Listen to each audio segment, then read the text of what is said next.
Hello friends, welcome to astro classes Silvassa. मित्रों, बालाजी वेद वास्तु एवं ज्योतिष विद्यालय सिलवासा में आप सभी का हार्दिक स्वागत है। दोस्तों, हम बृहद पराशर होरा शास्त्रम के द्वादश भाव विचार अध्याय के अंतिम चरण में हैं। अध्याय 16वां द्वादश भाव विचार अध्याय में 1 से लेकर जन्म कुंडली में जो 1 से लेकर के और 12 भाव होते हैं, ठीक है, ये है कुंडली का 12 घर, ठीक है। 1 2 3 4 5 6 7 8 9 10 11 और 12, ठीक है। तो 11 भाव का मालिक, 11वें भाव का मालिक कहाँ पे होगा, क्या फल देगा, 11वें भाव में कौन सा ग्रह होगा तो क्या फल देगा, ये सब हमने पढ़ लिया है। यहाँ तक हमारी डिस्कशन हो चुकी है, ठीक है। अब बाकी है ये 12वां घर। तो आज हम 12वें घर के विषय में चर्चा करेंगे कि 12वें घर में से क्या क्या लाभ होता है, क्या क्या फल मिलता है और कौन उसका मालिक कहाँ पे हो तो क्या शुभ या अशुभ फल देता है, और 12वें घर में कौन कौन से ग्रह हो तो क्या क्या शुभ या अशुभ फल मिलता है। इस विषय में आज हम विस्तृत चर्चा करेंगे। तो आइए हम अपने चर्चा की ओर ही बढ़ते हैं, है ना। इससे पहले मैं आप लोगों को बतला दूं, please like my astro classes official Facebook page, facebook.com/एस्ट्रो क्लासेस, क्लासेस में डबल एस है, एंड हच एस्ट्रो क्लासेस ये ट्विटर हैंडल है, आप ट्विटर पे हमें फॉलो कर सकते हैं। And subscribe my YouTube channel for new update, and visit my mobile friendly website www.astroclasses.com। यहाँ से बाकी सारे लिंक आपको मिल जाएंगे और तरह तरह के articles, tips and tricks, donate, टोटके वगैरह हर चीज़ आपको मिल जाएंगे यहाँ पे, ठीक है। तो आप हमारे वेबसाइट पे विजिट करें and call for appointment for any suggestion suppose that astro and vastu, ठीक है। आप जन्म कुंडली बनवाना चाहते हैं, जैसे ये अभी नवरात्रि का, ये दीपावली का ऑफर भी चल रहा है,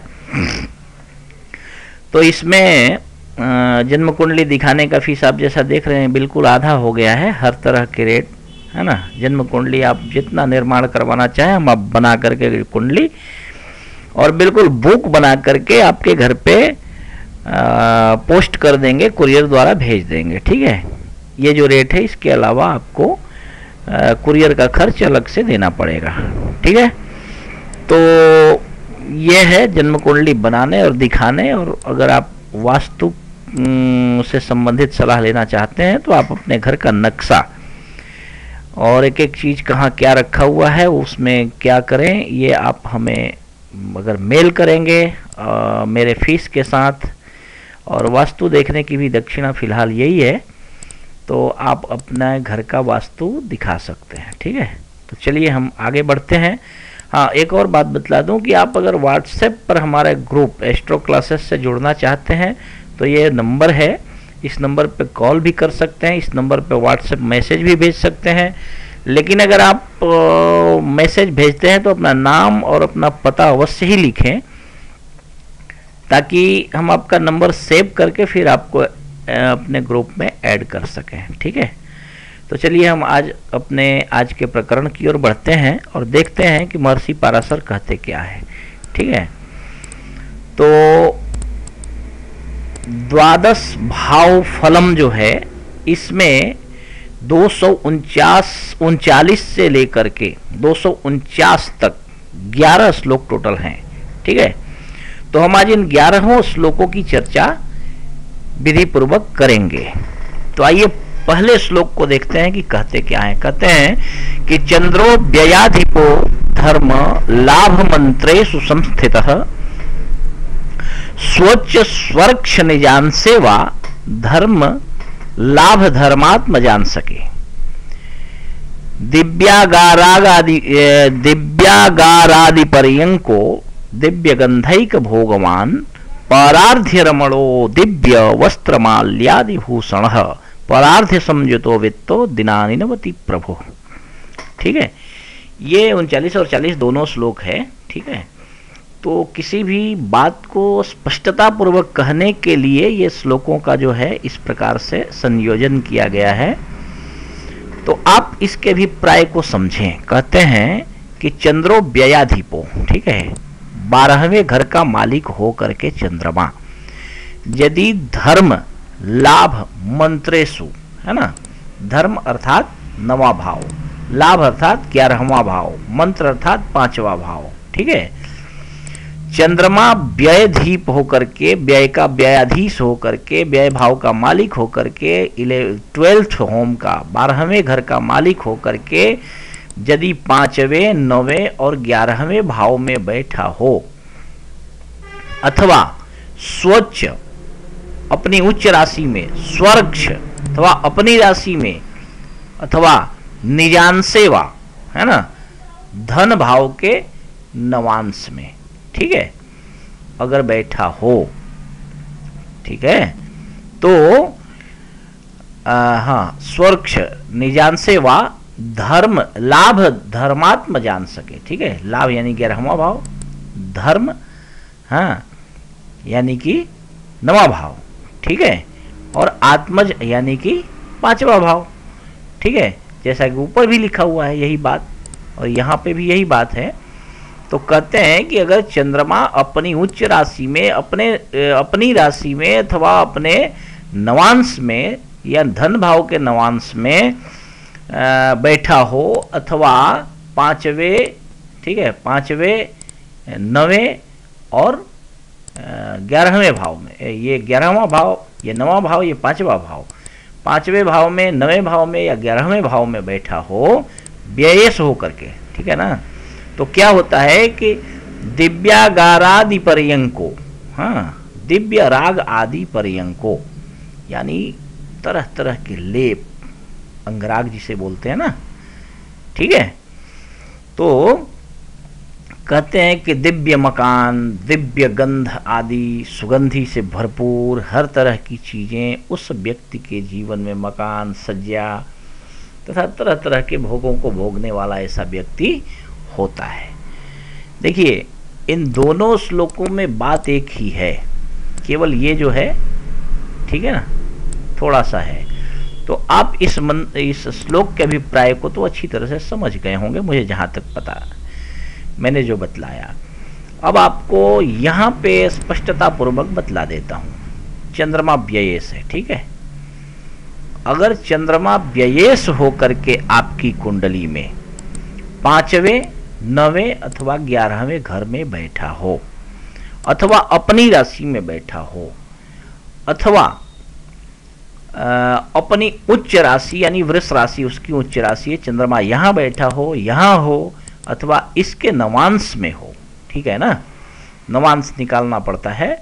तो ये कन्या राशि जो है, इसका नवांश, कन्या लग्न यानी धन भाव का जो नवांश होता है, बनता है, उस नवांश में अगर बैठा हो तो चंद्रमा क्या देता है, तरह तरह के दिव्य गंध, दिव्य मकान, दिव्य भोगों से भरपूर कर देता है जातक को।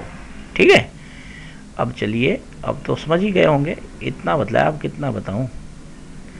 हाँ, तो अब देखिए 41वें श्लोक को देखते हैं। कहते हैं कि एवं स्वशत्रु नीचान से अष्टमान से वा, एक मिनट, ये थोड़ा सा वर्ड का जो प्रॉब्लम होता है ना, वो हो गया है, तो मैं अभी इसको सुधार दूं, नहीं तो आप लोग भी बार बार मिस्टेक करेंगे, इसलिए मैं ये बात सुधार करके ही आप लोगों को बताऊं तो अच्छा रहेगा।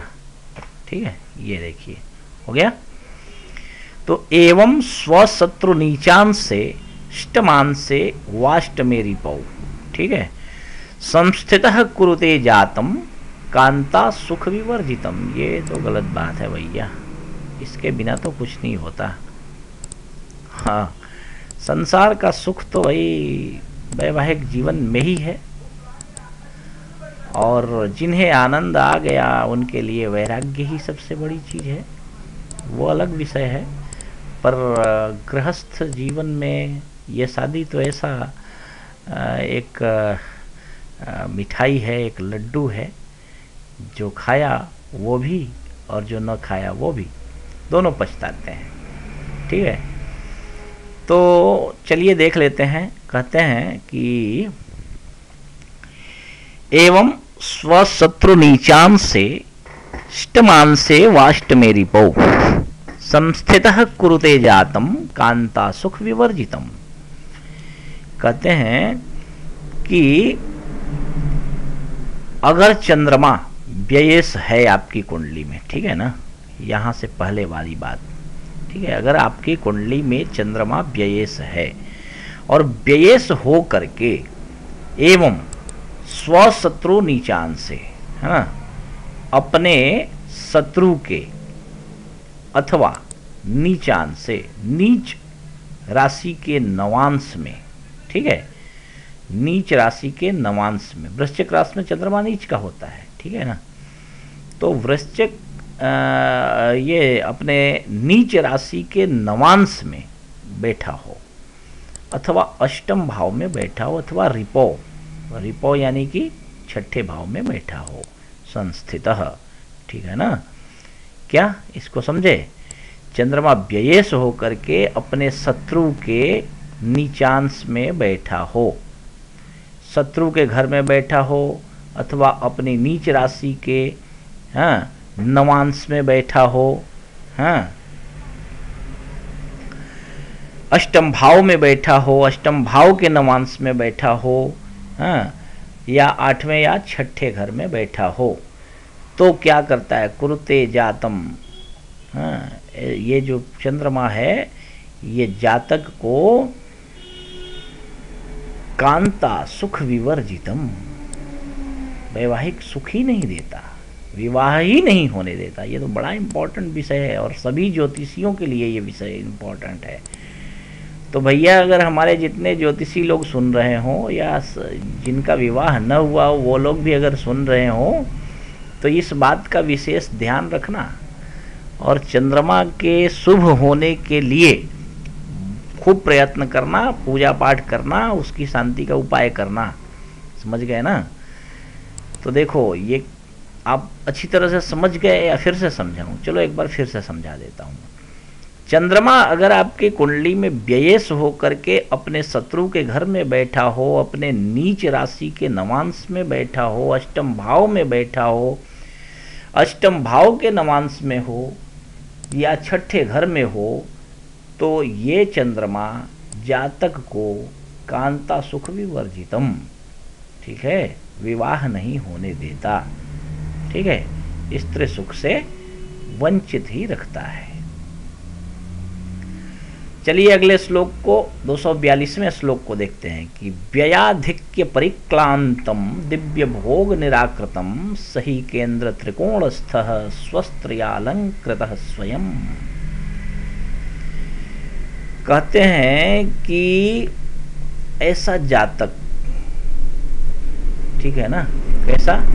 अगर व्ययस हो करके और अपने शत्रु के घर में अपने नीच के नवांश में, अष्टम के नवांश में, अष्टम भाव के नवांश में, अष्टम में अथवा छठे भाव में बैठा हो, तो क्या करता है कि व्ययाधिक्य परिक्लांतम, ठीक है, अधिक खर्च से खिन्न हो करके,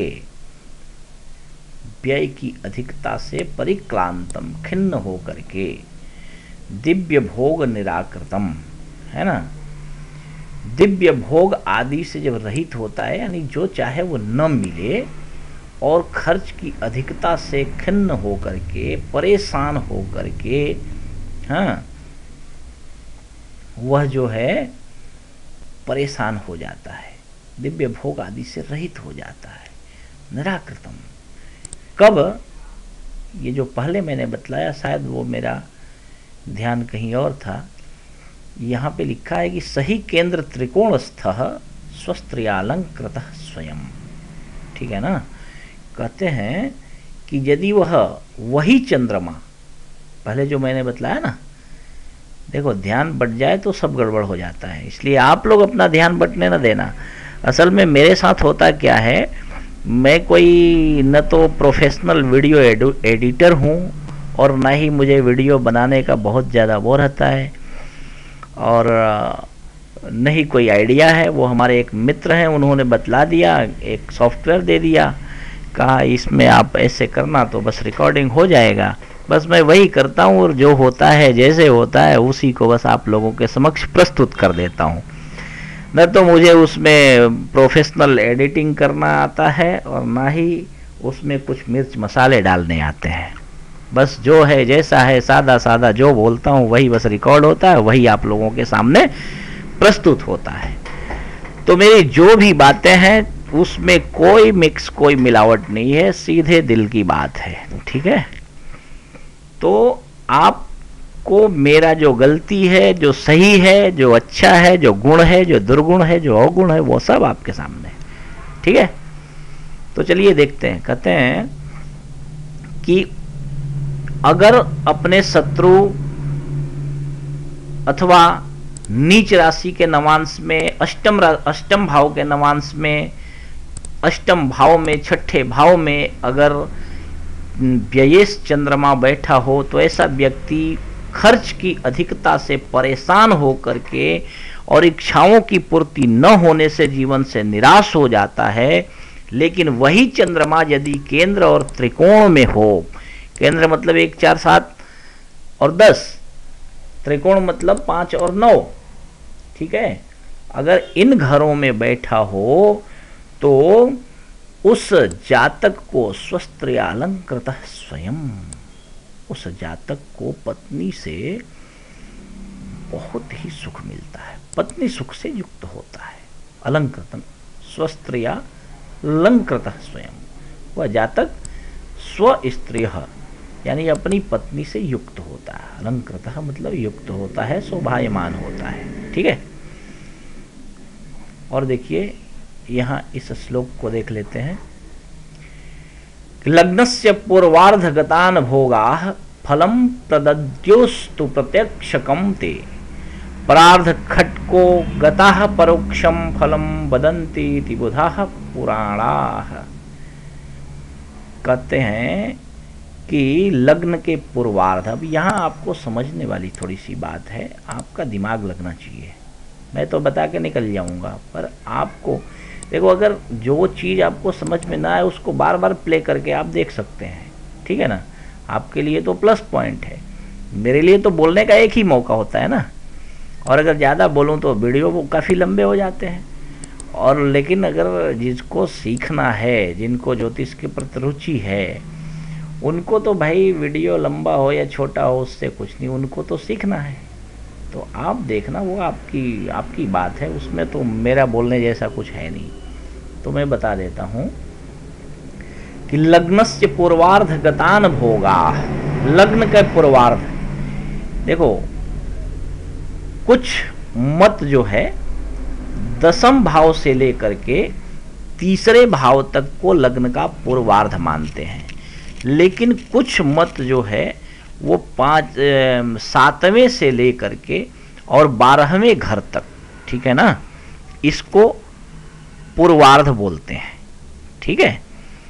और उत्तरार्ध जो होता है, परार्ध जो होता है, वो कुछ मतानुसार 4थे से लेकर के और 9वें भाव तक, तथा कुछ मतानुसार 1 से लेकर के 6ठे भाव तक इसको परार्ध बोलते हैं, ठीक है। तो मैं केवल पूर्वार्ध और परार्ध ही बोलूंगा, ये बात आप याद रखना। एक बार में समझ में ना आए तो 2 बार, 4 बार, 10 बार आप वीडियो को प्ले करके सुनते रहना, ठीक है।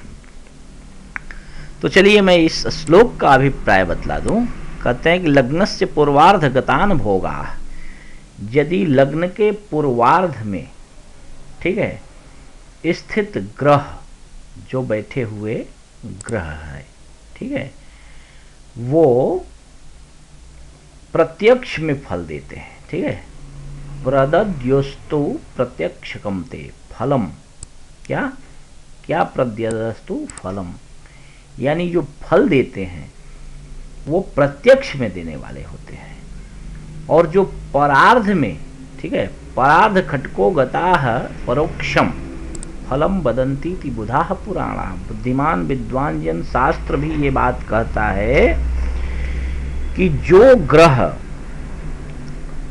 परार्ध में स्थित होता है वह परोक्ष रूप से यानी अप्रत्यक्ष रूप से फल देने वाला होता है। ठीक है, अब मैं दोबारा नहीं बोलूंगा, आप लोग वीडियो को प्ले करके बार बार देखते रहना, ठीक है ना। चलिए देखते हैं, कहते हैं कि व्यय स्थान गतो राहुर भौमार्क रवि संयुतः तदिसेप्यर्क संयुक्ते नरके पतनम भवेत। यार ये तो ठीक बात नहीं है। व्यय स्थान गतो राहु, ठीक है, 12वें घर में यदि राहु बैठा हो और भौम अर्क रवि संयुतः, भौमार्क रवि संयुतः, ये अर्क 2 बार क्यों लिखा है? कहते हैं कि राहु, मंगल और सूर्य, ठीक है, व्यय स्थान गतो राहु भौम रवि संयुतः, ठीक है, भौमार्क, देखिए क्यों लिखा है, अब ये बात समझ में आ गया है ना। इसलिए लिखा है कि राहु मंगल और सूर्य के साथ में हो, कहाँ पे? व्यय स्थान में, ठीक है। और व्ययेश जो है, ठीक है ना, तदिसे प्यर्क समझौते, ठीक है ना, वो भी अर्क के साथ यानी सूर्य के साथ रवि समझौता, ठीक है ना। तदी से यानी व्यय भाव का मालिक, वो भी कहीं सूर्य के साथ में संयुक्त हो, बैठा हुआ हो, तो क्या होता है? नरके पतनम भवेत, ठीक है ना। ऐसा जातक नरक को प्रयाण करता है, नरक को जाता है, ठीक है। व्यय स्थान गते सौम्य तदी से स्वच्छ राशिगे शुभयुक्ते शुभदृष्टे मोक्षः स्यान्नात्र संशयः। कहते हैं व्यय स्थान गते सौम्य, सौम्य का मतलब होता है, ठीक है, चंद्रमा, सौम्य का मतलब बुध होता है, ठीक है ना। तो क्योंकि चंद्रमा का पुत्र है बुध, इसलिए मुझे चंद्रमा ही याद आ गया, लेकिन सौम्य जो है बुध को कहा जाता है, ठीक है। तो व्यय स्थान गते सौम्य, अगर 12वें घर में बुध हो, तदी से स्वच्छ राशि के, उसका मालिक अपनी उच्च राशि में हो, शुभ युक्ते, किसी शुभ ग्रह से युक्त हो, शुभैर दृष्टे, किसी शुभ ग्रह से देखा जा रहा हो, तो मोक्षः स्यान्नात्र संशयः, उसकी मुक्ति में कोई संशय नहीं है, वो मुक्ति के लिए प्रयत्न भी करता है और मुक्त हो भी जाता है, ठीक है। व्यये से पाप संयुक्ते व्यये पाप समन्विते पाप ग्रहण समदृष्टे देशाद देशांतरम गतः।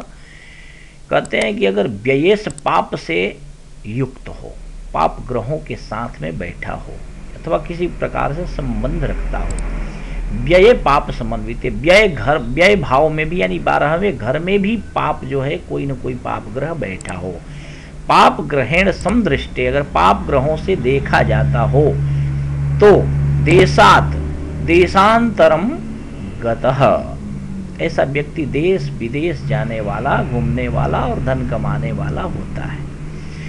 व्यय से शुभ राशि थे, ठीक है,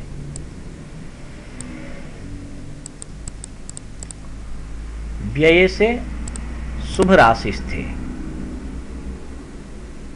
व्ययर्क्षे शुभ संयुते शुभ ग्रहण समदृष्टे स्वदेशात संचरो भवेत।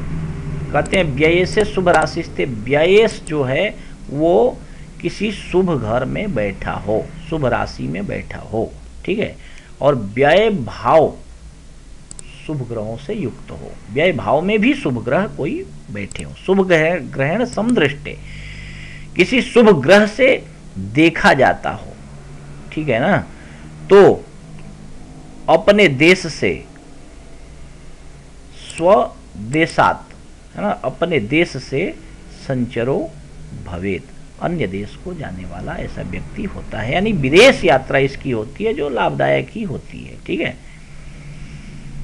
अब देखिए यहाँ पे एक देख लेते हैं अगले श्लोक को कि इसमें क्या कहते हैं। कहते हैं महर्षि पराशर की व्यये मंदादि संयुक्ते भूमिजेन समन्विते शुभ दृष्टैर न संप्राप्ते पाप मूला धनार्जनम। क्या बात।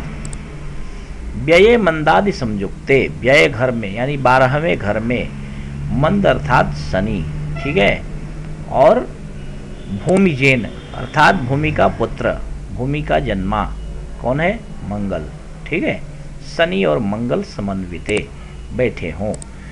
शुभ दृष्टैर न संप्राप्ते है, कहते हैं कि शुभ ग्रह से, है ना, शुभ दृष्टय न संप्राप्ति, है ना, न शुभ दृष्टय न यानी किसी शुभ ग्रह से देखा न जाता हो, तो ऐसे व्यक्ति की पाप मूलात धनार्जनम, ठीक है, पाप मूलात धनार्जनम, ऐसे व्यक्ति की अपने पाप कर्मों से ये धन अर्जनम अर्थात धन, पाप करे तो भी, वैसे तो वही पाप से लक्ष्मी घटे, समझ में नहीं आ रहा है। पाप मूला धनार्जनम, पाप करे तो भी धन इसका बढ़ता जाता है, हाँ? अगर मंगल और शनि ये दोनों व्यय भाव में बैठे हों और किसी शुभ ग्रह से भी दृष्ट न हों, देखे न जाते हों, तो संप्राप्ति है पाप मूला धनार्जनम, पाप भी करे तो भी इसका धन बढ़ते जाता है। चलो अच्छा है, वैसे ऐसा होना तो नहीं चाहिए। लग्ने से व्यय राशिस्थे व्यय से लग्न समझुते भृगुपुत्रण संयुक्ते धर्म मूलात धन व्ययम, है ना। लग्नेश 12वें में हो, लग्नेश व्यय राशिस्थे व्यय से लग्न समझुते, व्ययेश जो हो 12वें घर का मालिक पहले घर में बैठा हो, पहले घर का मालिक 12वें घर में बैठा हो, भृगुपुत्रेण संयुक्ते शुक्र से युक्त हो, ठीक है, तो धर्म मूला धन व्ययम, धर्म करने में इसका ज़्यादा से ज़्यादा धन खर्च होता है और उससे सभी सुखों की वृद्धि होती है, ठीक है। अगला हमारा प्रकरण होगा बृहद पाराशर होरा शास्त्रम में 17वें अध्याय में हम प्रवेश करेंगे, ठीक है।